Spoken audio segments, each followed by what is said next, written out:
Bonjour, je suis Laurent de Roglaudre, je suis avec Patrick aujourd'hui. Vous allez voir, c'est une rencontre un peu originale, mais il va nous expliquer déjà. Patrick, qu'est-ce que tu fais dans la vie actuellement?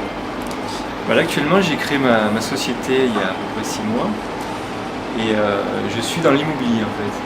C'est-à-dire, tu fais quoi? Comme j'ai un passé technique dans les télécoms notamment et dans le multimédia, donc je me suis dit il y a sans doute quelque chose à apporter dans le monde de l'immobilier avec toutes les technologies qu'on développe par ailleurs dans le monde du multimédia et des télécoms.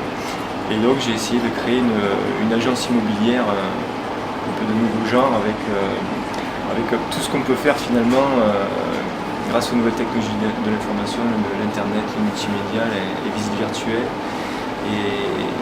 Et donc là je suis assez content puisque ça correspond à une demande forte à la fois des vendeurs et des acheteurs. Et voilà, donc ça démarre plutôt bien. Ça démarre plutôt bien. On va essayer aussi de regarder là pour aller au... Il y a une question que je voudrais te poser. Il y a 4 ou 5 ans, tu faisais quoi? Alors il y a 4 ou 5 ans, comme je disais, j'étais dans les télécoms en fait, dans la technique. Et voilà, je travaillais beaucoup, je travaillais sur des gros projets télécoms, notamment avec les réseaux, bon je vais pas faire de pub, hein, mais SFR, Bouygues, Orange. Et bon, on a un peu participé au déploiement de tous ces réseaux pendant 4-5 ans et énormément de travail, donc la tête dans le guidon vraiment. Et alors, ce qui est intéressant dans ton parcours, c'est que il y a une espèce de rupture qui s'est faite. Qu'est-ce qui s'est passé? Alors, après c'est des opportunités, donc je pense que j'ai eu la chance d'avoir une belle opportunité qui est ma société en fait un peu comme la tienne je crois, a proposé des départs volontaires à des salariés pour essayer de gagner en productivité, continuer à être plus rentable et donc elle a proposé 500 départs. Et donc je me suis dit c'est une opportunité que je rencontrerai qu'une fois dans ma vie, donc je pense que souvent les médias disent que voilà, c'est la catastrophe, mais heureusement dans certaines sociétés quand il y a des départs, souvent c'est des volontaires et c'est une opportunité unique dans la vie de pouvoir partir comme ça, souvent bien accompagné et donc d'avoir cette opportunité de créer une activité dont je rêvais depuis longtemps. Mais il s'est passé quelque chose aussi entre... Il s'est passé quelque chose. Il y a eu plusieurs choses. En fait, il y a eu ça qui m'a fait partir de ma société. Après, je me suis dit, je vais créer une activité.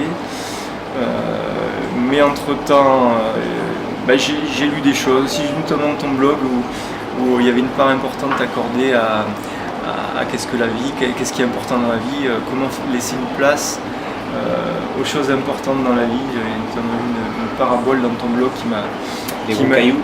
Les gros cailloux, voilà. Donc ceux qui ont vu le blog pourront peut-être retrouver cette parabole et je pense qu'elle a un petit peu contribué et même grandement à ce que j'ai fait par la suite. C'est-à-dire, je me suis dit, qu'est-ce que finalement tu veux vraiment faire dans la vie? Donc il y avait plusieurs choses, c'était de créer ma société, mais aussi de voyager. Et puis donc j'ai profité de cette opportunité en me disant c'est le moment de poser mon gros caillou, c'est-à-dire de partir avec ma famille et de faire le tour du monde en fait. On est parti pendant 1 an. Et sans rentrer dans trop le détail, Patrick, il y a quelque chose qui est intéressant, c'est que tu es parti pendant 1 an.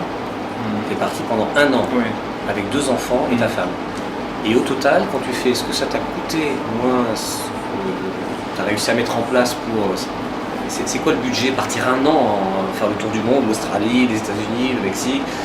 Alors c'est des choses qui moi-même me paraissaient complètement inaccessibles. J'avais vu à la télé ou sur des blogs, j'étais allé voir des blogs de gens qui faisaient ça et je trouvais ça super, mais ça paraissait complètement inaccessible. Et en fait, on a pris cette décision sans trop savoir combien ça allait nous coûter. Comme j'avais prévu, j'ai travaillé pendant 1 mois sur la préparation pour voir au niveau budget si c'était faisable ou pas faisable. J'avais estimé ça à peu près une quarantaine de milliers d'euros. Finalement, on a tout mis. J'ai tendance à optimiser les choses, donc on a dit on va louer notre maison, donc on a trouvé des gens qui louaient notre maison, et on a loué nos voitures, et c'est vrai qu'au final on a dépensé bien moins que ce qu'on avait prévu, c'est-à-dire on a dépensé un peu plus de 30 000 euros, 34 je crois, et avec la location de la maison, des voitures, on est arrivé finalement à avoir un budget, un delta de effectivement à peine plus de 10 000 euros. 10 000 euros, c'est-à-dire que tu t'es offert un rêve de vie pour 10 000 euros pendant 1 an. ça fait réfléchir. Et pourquoi ça m'intéressait justement de t'interroger là-dessus, c'est que on parle de cercle de confort, un cercle de confort dans lequel c'est les habitudes, c'est le monde dans lequel on est, et puis tout le reste c'est la zone de risque. Et toi tu es sorti de ta zone de confort alors La zone de confort, oui, clairement. Après, je pense que j'ai surtout démystifié le truc en ce qui me concerne, parce que pour moi, c'était inaccessible. Et en fait, c'est vrai, c'est une grande leçon, parce qu'on se rend compte que finalement, des choses qui sont complètement inaccessibles, il suffit de le décider, de le faire, et puis on se rend compte que finalement, ce qui a été le plus dur, avec du recul maintenant, c'est la décision. Après, une fois qu'on est dedans, tout s'organise très bien. Bon, il y a souvent des passage un peu où c'est un petit peu tendu, surtout au départ, parce qu'au départ moi j'étais pas sûr de tenir le budget, je savais pas où est-ce qu'on allait au niveau budget, tout ça, donc je serrais un peu la ceinture, donc des fois c'est pas évident, mais après on s'est rendu compte que finalement au bout d'un moment on s'est rendu compte qu'on avait l'impression d'avoir toujours fait ça. C'est intéressant, donc c'est pour rebondir par rapport au sujet que je traitais sur mon blog récemment. Patrick, il est sorti de sa zone de confort d'une manière quand même assez importante. Il est parti 1 an avec sa famille, il a agrandi. Aujourd'hui, ça nous paraît normal, ça nous paraît quelque chose d'accessible. Et vous pouvez penser peut-être qu'on se connaît depuis très longtemps. Pas du tout. On s'est rencontrés aujourd'hui pour de vrai, puisque Patrick était passé sur mon blog il y a quelques années. Et ça l'avait inspiré, donc c'est vrai qu'on s'est rencontrés comme ça, parce qu'il m'avait gentiment renvoyé des remerciements, alors que j'avais pas sentiment d'avoir été pour grand chose dans son histoire.